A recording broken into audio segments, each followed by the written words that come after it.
함께 살펴볼 하나님 말씀은 요한복음 8장 12절부터 20절 말씀입니다. 예수께서 또 말씀하여 이르시되 나는 세상의 빛이니 나를 따르는 자는 어둠에 다니지 아니하고 생명의 빛을 얻으리라. 바리새인들이 이르되 내가 너를 위하여 증언하니 내 증언은 참되지 아니하도다.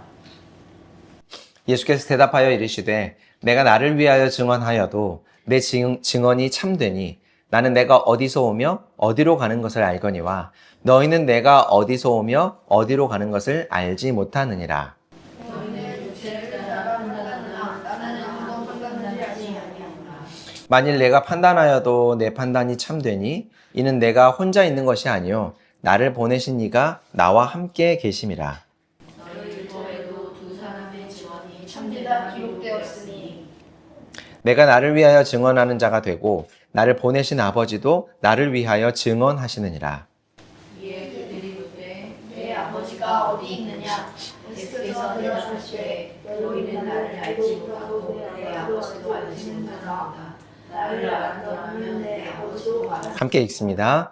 이 말씀은 성전에서 가르치실 때에 헌금함 앞에서 하셨으나 잡는 사람이 없으니 이는 그의 때가 아직 이르지 아니하였음이로라.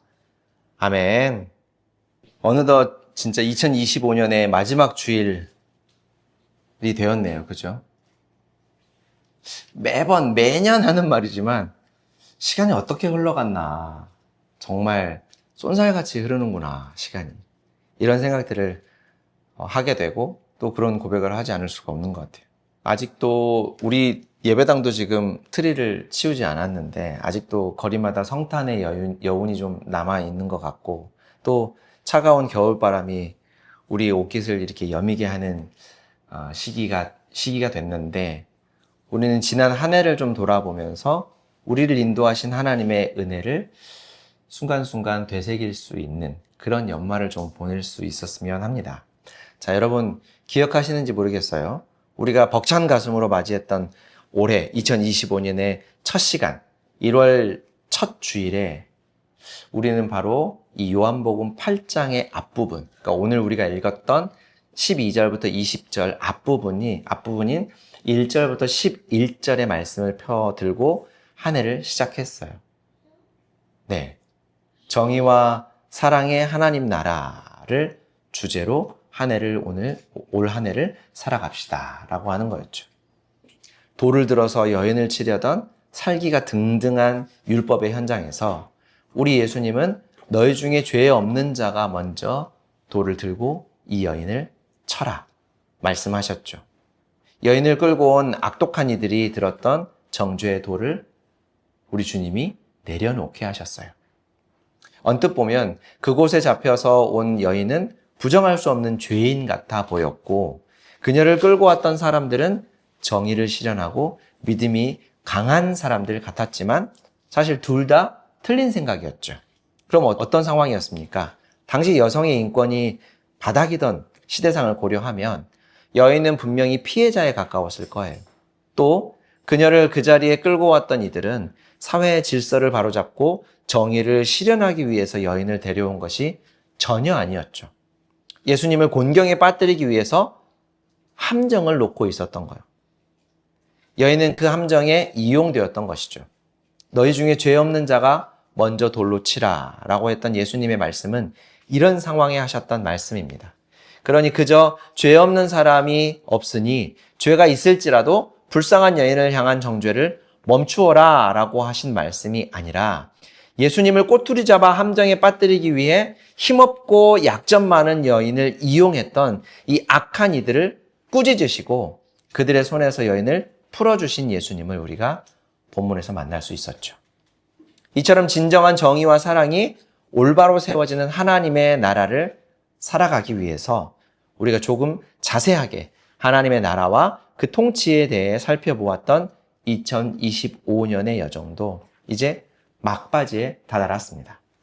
이제 하나님의 나라를 주제로 달려온 1년간의 긴 여정을 우리가 마무리하면서 그 이야기의 바로 다음 장면인 12절부터 20절의 말씀을 살펴보려고 해요. 여러분, 하나님은 알파와 오메가이십니다. 이 알파와 오메가란 말은 무슨 말이냐면 헬라어 알파벳의 첫 글자 그리고 마지막 글자에 해당합니다. 알파, 오메가. 우리말로 하자면 기역부터 히읗까지, 그리고 영어로 하자면 A부터 Z까지와 같은 표현이 바로 알파와 오메가라는 말이죠. 그래서 이 말은 처음이고 마지막이다. 처음과 마지막이다 라는 뜻이에요. 그러니까 모든 것의 처음은 하나님으로부터 시작이 됐고 모든 일의 마지막도 하나님께서 끝맺으실 것이며 처음과 마지막 사이에 있는 이 모든 중간에 있는 일도 하나님께서 친히 이루어 가신다라고 하는 뜻이 담긴 말이 바로 알파와 오메가다라는 말입니다. 이렇게 시작과 끝이 되시는 주님께서 요한복음 8장으로 우리 올 한 해를 열게 하시고 다시 또 요한복음 8장으로 한 해를 닫게 하시는 데에는 우리를 향한 분명하고도 깊은 섭리가 담겨 있을 거라 믿어 의심치 않습니다. 오늘 이 말씀을 통해서 하나님 나라의 퍼즐이 마지막으로 완성이 되고 다가올 새해를 빛으로 살아갈 거룩한 능력을 얻는 시간이 되기를 간절히 소원합니다. 자, 오늘 본문의 배경을 이해하는 것이 좀 중요한데요. 지금 예수님이 서 계신 곳은 예루살렘 성전입니다. 성전 안인데 그 중에서도 여인의 뜰이라고 불리우는 곳이에요. 20절 말씀을 보면 헌금함 앞에서 말씀하셨다라고 기록이 되어 있는데 이 헌금함이 바로 여인의 뜰 안에 있었습니다. 그리고 시기적으로는 이스라엘의 3대 절기 중에 하나인 초막절이 막 끝난 직후가 바로 이 본문의 배경이에요. 초막절은 이스라엘 백성이 과거 사막 40년 동안 살아갈 때 장막을 치고 텐트를 치고 살았던 것을 기념하는 절기입니다. 이 기간에 예루살렘 성전에서는 아주 특별한 의식을 행했는데 밤이 되면 제사장들은 여인의 뜰에 세워진 거대한 4개의 황금 촛대에 불을 밝혔다고 해요.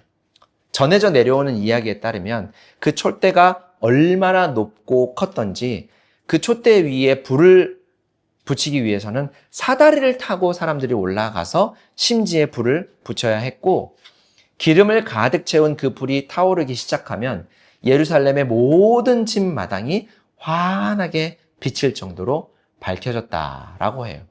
진짜 모든 집이 다 밝혀졌을까? 살짝 의심스럽긴 하지만 아마도 올림픽 성화 정도가 아닐까 생각을 해봅니다. 사람들은 그 불빛 아래에서 횃불을 들고 춤을 추며 밤새도록 하나님을 찬양했다고 해요. 이 웅장한 불빛 의식이 단순한 축제만은 아니었습니다. 그것은 과거의 캄캄한 광야, 사막에서 이스라엘 백성을 얼어 죽지 않도록 보호하시고 갈 길을 밝히 비춰주셨던 하나님의 임재, 하나님이 함께 거하심, 하나님의 함께 하심을 상징하는 불기둥을 나타내는 것이었어요. 이는 또한 먼 훗날에 메시아가 오시면 온 세상을 빛으로 통치하실 것이다 라고 했던 스가랴 선지자의 예언을 바라보게 하는 행위이기도 했습니다. 이 말씀 한번 살펴보겠습니다. 스가랴 14장 6절과 7절 말씀 우리 같이 한번 읽어볼게요. 그날이 오면 햇빛도 차가운 달빛도 없어진다. 낮이 따로 없고 밤도 없는 대단한 낮이 이어진다. 그때가 어제를 지는 주님께서만 아신다. 저녁 때가 되어도 여전히 그처럼 밝을 것이다. 여기서 그날은 여호와의 날, 주님이 오시는 날, 마지막 날을 가리키는 거예요. 그날이 되면 이전에 있었던 태양빛, 달빛 이런 것들이 다 사라져 버립니다. 그 이유는 더 이상 필요가 없기 때문이에요. 온 세상에 참 빛이신, 온 세상을 비추시는 우리 예수님, 온전한 빛이신 예수님이 오시기 때문에 더 이상 하나님께서 임시적으로 주셨던 빛들이 다 사라져 버리게 됩니다. 7일간의 초막절 행사가 모두 다 끝나고 절기를 지키기 위해 예루살렘을 찾은 순례객들은 짐을 싸서 집으로 하나씩 둘씩 돌아갑니다. 성전뜰을 대낮처럼 환하게 비추고 있던 그 거대한 황금 촛대의 불도 이제는 꺼졌어요. 화려했던 불빛이 사라지고 다시금 예루살렘에는 어둠이 찾아왔습니다. 연기와 재만 남은 촛대를 바라보면서 사람들은 축제 중에 있었던 불빛을 마음속에 가득 품고 하지만 허탈한 마음으로 집으로 돌아가게 되죠. 수천 년 동안 이와 같은 일들을 매번 반복했어요. 매년 반복했죠. 그렇게 수많은 세월 동안 수많은 사람들이 허탈한 마음을 가지고 발길을 돌려야 했던 그곳에서 축제의 불꽃이 꺼지고 어둠이 드리운 그 자리에서 예수님이 12절, 오늘 우리가 읽었던 12절의 위대한 선언을 하고 계신 거예요. 우리 다 같이 12절 말씀 한번 읽어보겠습니다. 그 세상의 빛이다. 나를 따르는 사람은 어둠 속에 가리지 아니하고 생명의 빛을 얻을 것이다. 예수님의 말씀은 우리가 읽을 때는 나는 세상의 빛이다. 나를 따르는 사람은 어둠 속에 다니지 아니하고 생명의 빛을 얻을 것이다. 이렇게 얘기하니까 별다른 감정이 들지도 않고 별다른 생각이 들지도 않지만 예수님의 이 말씀은 굉장히 충격적인 선언이에요. 내가 보았던 너희들이 보았던 저 성전의 촛불, 너희들이 기대하고 너희들이 우러러 보았던 저 성전의 촛불은 기름이 떨어지면 꺼진다. 저것은 단지 그림자일 뿐이기 때문이지. 그러나 나는 꺼지지 않는 참빛이다. 내가 바로 광야에서 사막에서 너희 조상들을 인도했던 그 불기둥의 실제이고 내가 바로 온 세상을 비추는 영원한 빛이다 라고 말하고 있는 거예요.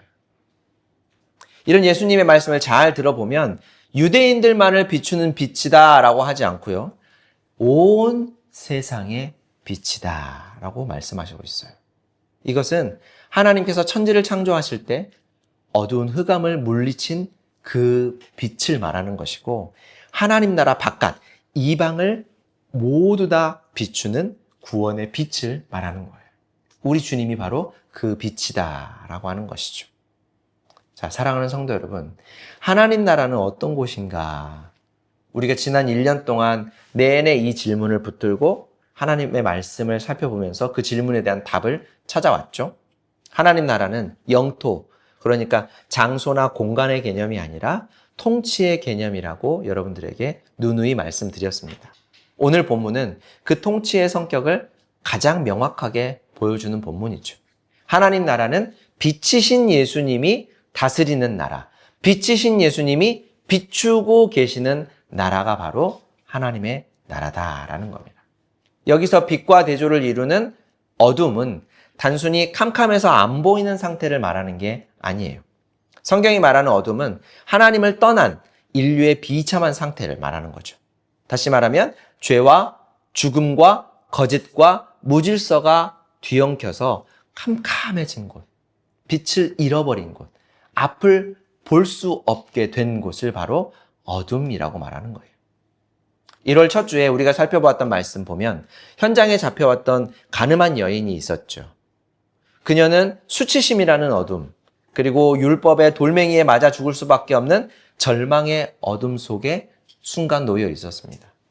바리새인들도 마찬가지였죠.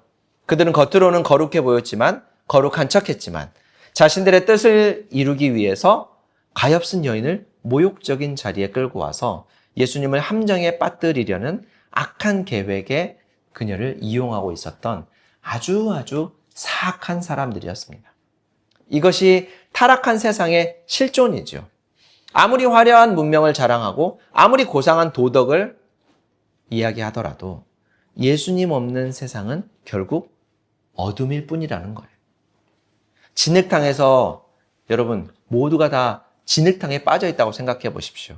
그런데 그 중에서 저는 굉장히 깔끔한 사람이니까 나는 이 진흙탕에서라도 나는 세수를 좀 해야 되겠다라고 하면서 진흙탕에 있는 진흙이 묻어있는 그 손으로 얼굴을 닦아낸다고 생각해 보십시오. 닦아내지겠습니까? 오히려 더 많은 진흙이 묻겠습니까? 진흙탕에서 얼굴을 아무리 닦는다고 해봐야 얼굴은 깨끗해지지 않고 오히려 얼굴에 진흙이 더 묻을 뿐이겠죠. 사람들은 저마다의 촛불을 켭니다. 돈이라고 하는 촛불, 권력이라고 하는 촛불, 지식이라고 하는 촛불, 이러한 촛불들을 다 켜고 내 인생의 어둠을 최선을 다해서 몰아내 보려고 하죠. 하지만 어떻습니까? 잠시 동안은 내 주변을 밝혀줄 수 있겠죠. 하지만 그것들도 초막절의 등불처럼 언젠가는 분명히 꺼지고야 마는 것입니다. 그러나 예수님의 약속은 이러해요. 나를 따르는 자는 어둠에 다니지 아니하리라. 여러분, 여기서 나를 따르는 자에서 따른다라고 하는 단어가 매우 중요합니다. 여기 보세요. 이것은 단순히 뒤에서 구경하면서 쫓아가는 말이 아니에요. 줄을 서 있다가 그 사람이 가는 곳에 그냥 졸졸졸졸 따라가는 게 아닙니다. 이스라엘 백성이 사막에서 살 때, 광야에서 살아갈 때 불기둥이 움직이면 어떻겠어요? 자다가도 벌떡 일어나서 짐을 싸서 이동을 하고, 불기둥이 멈추면 부지런히 움직이면서 가다가도 더 가고 싶지만 거기 멈춰서 그 자리에서 오늘 밤은 보내는 거였어요. 그랬던 것처럼 내 삶의 주권과 방향을 온전히 우리 주님께 맡겨드리는 것을 보고 바로 주님을 따라간다라고 말하는 겁니다. 내가 내 인생의 선장이 되어서 어둡고 거친 바다를 달빛 하나에 의존했던 항해를 이제는 멈추고 육지로부터 비춰오는 등대비처럼 우리가 가야 할 길을 밝히 비추어 주시는 빛이신 주님을 따라 내 발걸음을 한 걸음 한 걸음 옮기고 내딛는 것. 이것이 바로 주님을 따른다! 라고 말하는 말이죠. 그렇게 주님을 따르는 자에게 주시는 약속이 있습니다. 무엇일까요? 생명의 빛을 얻으리라. 이 말이 미래형으로 쓰였지만 이건 이미 시작된 미래예요. 빛이 들어오면 어둠은 어떡합니까? 물러가죠. 싸워서 몰아내는 게 아니라 빛이 임하면 어둠은 존재할 수가 없게 되는 거예요. 여러분, 어두운 밤에 방에 들어가서 불을 켜본 적 있으시죠? 아무도 없을 때. 요즘에는 너무 좋아져가지고 어둠을 보기가 참 힘든 것 같아요. 왜냐면 아무도 없는 집에 문을 열고 들어가도 센서 등이 있어가지고 그냥 켜지잖아요. 근데 만약에 그 센서 등이 없다고 생각해 보세요. 어두운 방 안에 들어왔을 때 캄캄하게 아무것도 보이지 않습니다. 그러나 그때 불을 켜보면 어때요? 그 순간 방 안의 어둠은 온데간데 없어지죠. 스위치를 누르는 순간 이전까지 그 방 안에, 그 집 안에 가득했던 어둠은 완전히 사라져 버립니다. 내 안에 미움, 시기, 질투, 염려, 두려움, 악독함, 탐욕, 이러한 모든 어둠은 내가 의지적으로 누른다고 해가지고 사라지는 게 아니에요. 내 안에 있는 어두움들을 내가 의지적으로 억누르고 의지적으로 싸워서 이긴다고 해서 절대 사라지는 게 아니에요. 생명의 빛이신 예수님이 내 영혼의 중심에 왕으로 다스리실 때, 주님의 말씀에 순종하려고 애를 쓸 때, 그러니까 어둠과 싸워서 그것들을 몰아내려고 하는 것이 아니라 주님의 말씀에 순종하고 주님의 뒤를 묵묵히 따라갈 때 그 빛의 영광스러움 앞에서 어둠은 흔적도 없이 사라지게 되는 것이죠. 이것조차 내 힘으로, 내 노력으로, 내 능력으로 할 수 없다라는 거예요. 이것이 하나님 나라가 우리 안에 임하는 방식이죠. 예수님의 이 놀라운 선언 앞에 바리새인들이 반발하고 나섭니다. 13절 말씀 같이 한번 읽어볼게요. 바리새파 사람들이 예수께 말하였다. 당신이 스스로 자신에 대하여 증언하니 당신의 증언은 참되지 못함. 지금도 그렇지만 당시 율법에 따르면 어떤 사실이 법적 효력을 가지려면 최소한 2사람 이상의 증인, 증언이 필요했어요. 억울한 일을 당하지 않도록 하려는 하나님의 세심한 배려가 여기에 담겨 있었죠. 바리새인들은 지금 예수님을 향해서 야, 너 혼자 떠드는 말은 법적으로 아무런 효력이 없다는 거 몰라? 네가 메시아라는 증거를 한번 보여줘봐. 그리고 보증인을 데려와봐. 그러지 않고서는 너 혼자 말하는데 우리가 어떻게 믿을 수가 있겠어? 라면서 따지고 있었던 거죠. 세상은 늘 이렇습니다. 하나님 나라의 진리를 세상의 법과 논리로 재단하려고 하죠. 보여달라고, 증명해달라고 맨날 요구합니다. 이에 예수님은 어떻게 대답하셔요? 14절부터 18절까지의 말씀을 요약하면 이래요. 나는 내가 어디서 와서 어디로 가는지 아는 사람이야. 너희는 육체를 따라 어떤 사람을 판단하지만, 나도 그렇지만 나는 내 아버지와 함께 판단하는 거야. 나의 증인은 바로 나를 보내신 하나님 아버지이시다 라고 말씀하고 계셔요. 예수님은 지금 세상의 법정 율례를 뛰어넘는 하늘의 법정으로 그들을 데려가고 계셨던 거죠. 세상 법정에서는 죄인인 인간끼리 서로 보증을 서야만 다른 사람들이 믿어줄 수 있죠. 하지만 하나님의 아들이신 예수님은 스스로가 진리이시기 때문에 다른 인간의 증언이 사실상 필요가 없습니다. 그분의 증언은 참되기 때문이죠. 더 나아가 온 우주의 최고의 재판장이신 성부 하나님께서 성령의 능력과 역사를 통해 예수님이 하나님의 아들이라고 하는 사실을 친히 증언하고 계시기 때문이에요. 그런데 그러면 정말 예수님은 아무것도 보여주시지 않고 그냥 믿기만 하라고 말씀하셨는가? 그렇지 않으셨죠.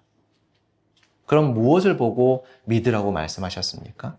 예수님은 친히 자기를 나무 십자가 위에 못 박고 자기의 모든 피를 다 흘려주시고 자기의 몸을 갈기갈기 찢으시면서 내가 너희를 위해 너희의 죄를 사하기 위해 하나님 아버지로부터 보냄받은 메시아다 라고 하는 사실을 보여주시고 3일 만에 죽음 가운데서 다시 일어나셔서 부활하심으로 하나님의 아들이라고 하는 사실을 확실하게 증명해 보여주셨습니다.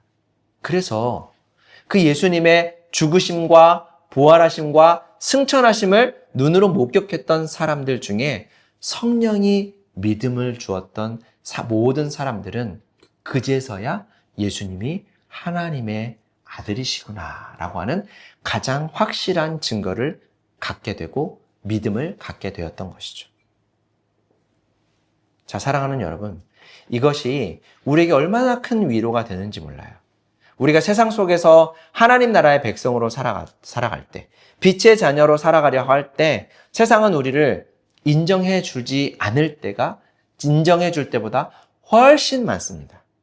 야, 너 혼자 정직하고 너 혼자 의롭게 사냐?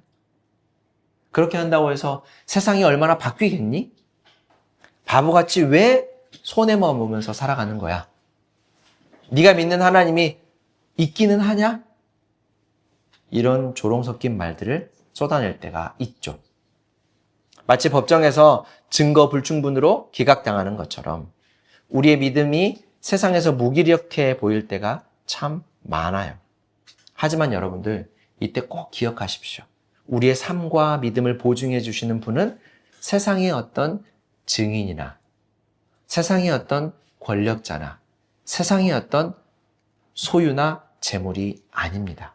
나를 보내신 이가 나와 함께 하시느니라.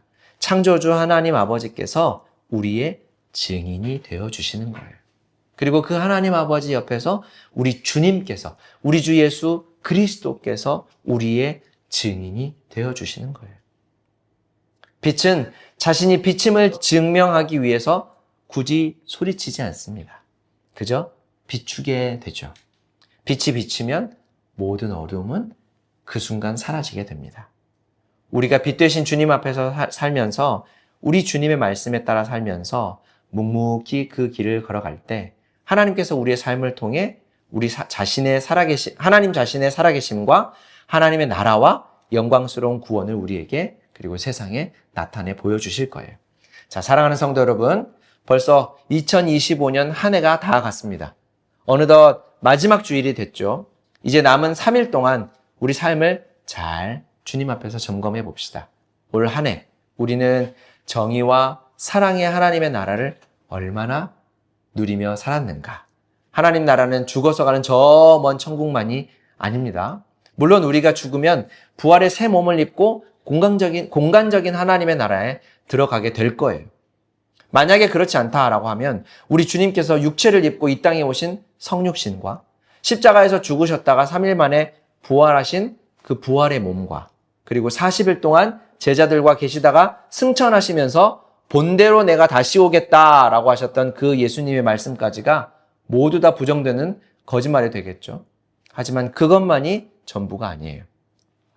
우리 주님께서 오시기 전에도 우리 육체가 죽음에 이르기 전까지도 우리는 우리와 함께 계시는 성령 하나님의 다스리심, 통치하심을 통해서 하나님의 나라를 지금도 살아가고 있는 겁니다.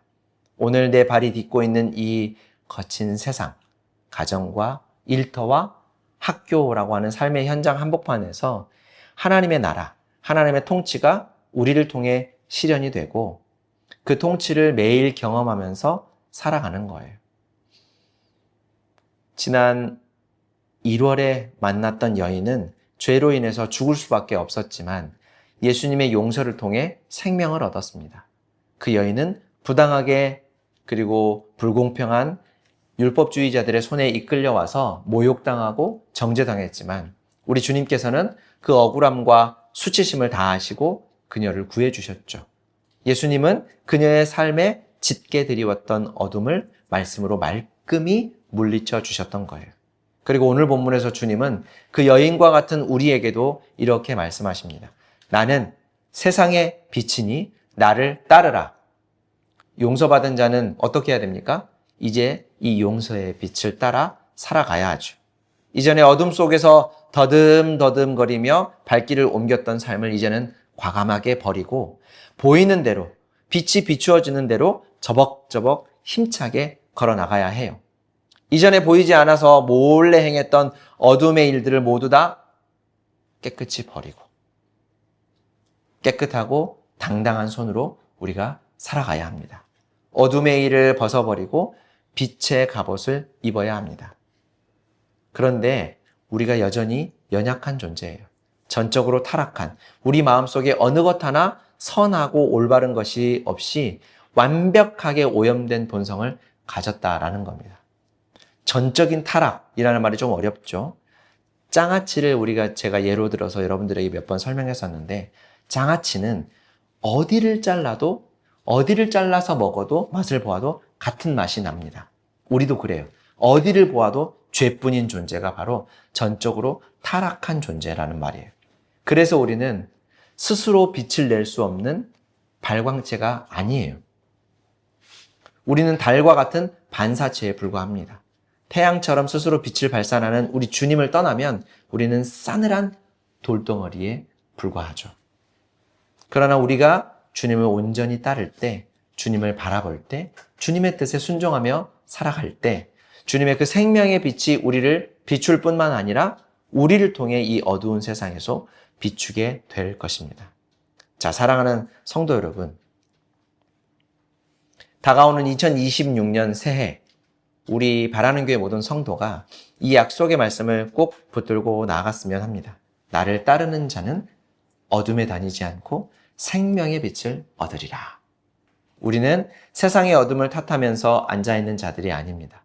빛이신 주님을 따라 당당하게 힘차게 걸어 나아가는 자들이죠.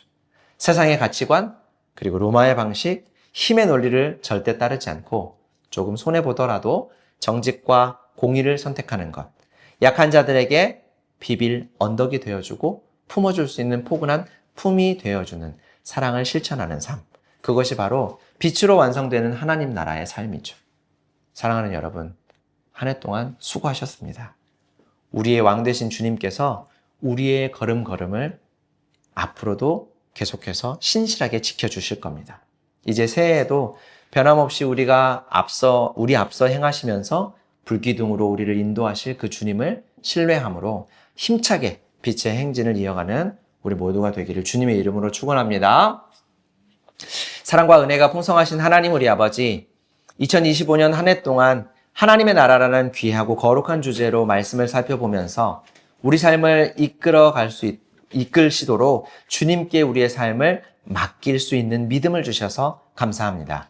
1월의 첫 시간 불의하고 불공정하고 불공평한 세상에서 우리를 보호하시고 정의와 사랑의 나라, 하나님의 나라로 부르신 그 하나님의 초대에 우리가 힘차게 응했지만 얼마나 처음 기대와 결심대로 살았는지 부끄럽기 그지없습니다. 하지만 주님, 선한 일을 시작하신 이가 마지막까지 그 일을 완성하실 것이라고 했던 바울의 고백이 우리 믿음의 고백, 우리의 삶에서 체득된 믿음의 고백이 되게 하여 주옵소서. 알파와 오메가이신 우리 주님께서 처음부터 마지막까지 매일의 우리의 삶의 모든 순간을 주관하시고 이끌어 주셔서 우리의 연약함에도 불구하고 하나님의 선하심과 완전하심이 우리 삶을 온전히 이끌고 계심을 느끼고 경험하며 흔들리지 않는 믿음의 삶을 살게 하여 주옵소서.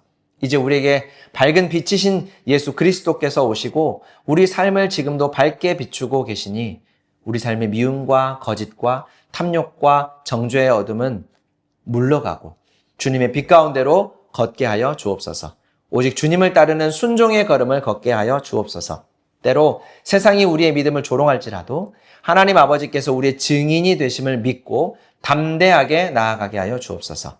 그리고 다가오는 2026년 새해에도 우리 바라는 교회가 하나님을 온전히 바라는 교회, 이웃을 사랑하는 이웃이 바라는 교회로 든든히 서가도록 우리 삶을 지키시고 인도하여 주옵소서. 예수님의 이름으로 기도합니다. 아멘.